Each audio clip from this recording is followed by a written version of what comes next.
Howdy, welcome back to the Addicted Motors YouTube channel. This is going to be a fairly quick one where we're going to talk about this LR3 behind me. It's a local car and one that I helped arrange the deal for.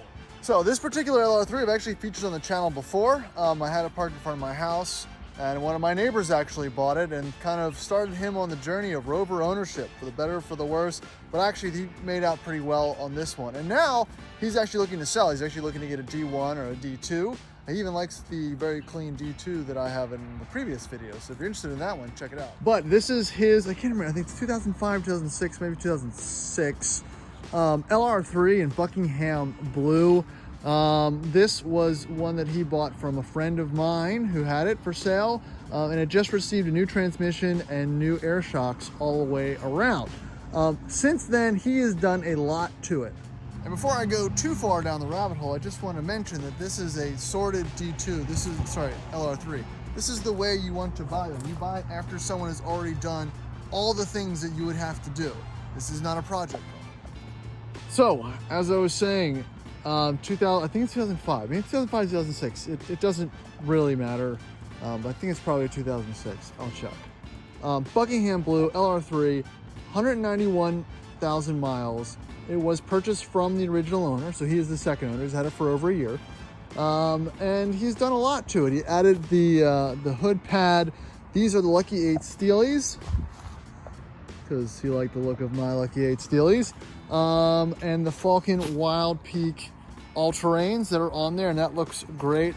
As long with the lifting rods, yellowed out the fog lights, added the front light guards, done the brakes all around, added the OEM mud flaps, had the paint corrected, mud flap, rear taillight guards. I mean, all of it. And that's not to mention all the maintenance items that have also been addressed as well. All right, super clean engine bay, even has the battery cover, which usually those have been discarded. No interior floor leaks after the rain. All the sunroof drains have been cleaned. I believe it has a new radiator. Lots of new cooling bits, radiator flush. I can't remember. I think a new thermostat. I mean, pretty much everything to do with the cooling system has been gone through, because when he had it, there was some leaks. New filters, oil change.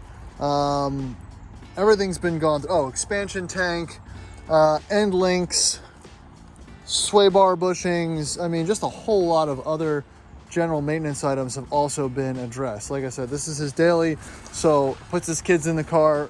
You know, you don't leave anything pending when it comes to situations like that. All right, coming into the truck itself, again, not a whole lot of wear for the mileage. And like I said, with the transmission being replaced, with the 4.4 Jag engine this one has, there's not really much else that really needs addressing at all. The seats are in good condition.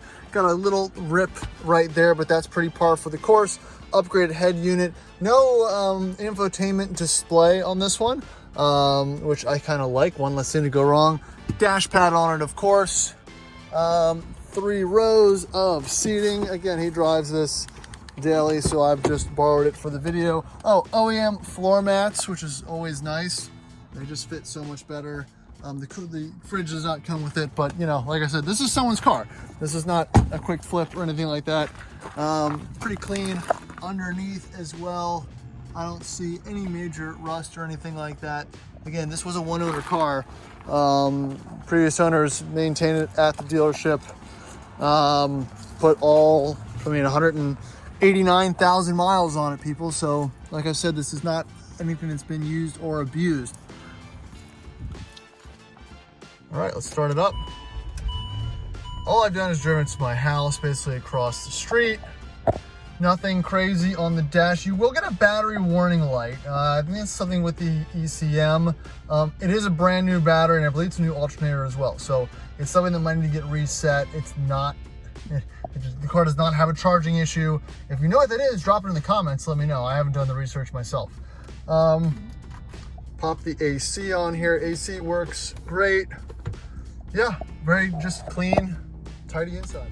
So let's take it for a quick spin around the block. Goes right into gear, and I'll tell you, one thing you can tell with this transmission is it is tight and it is smooth The throttle inputs are right there. There's really no delay, or, you know, sometimes with these as they get older, the LR3s, you put your foot down, and then it kind of goes and it'll jerk a little bit. But this one's pretty right on it, and that's not even using sport mode or anything like that. The shifts are very smooth, and it just kind of makes the overall trucks feel, you know, less dated and pretty tight. But drives as it should, no wild noises, clunks, or anything like that. Track straight. Again, the tires have less than 5,000 miles on them. The wheels, if they are brand new. Accelerating, there's no clunks from the front or rear. Drive shaft pulls hard, right up to speed. Hit the brakes, you can see new brakes all around.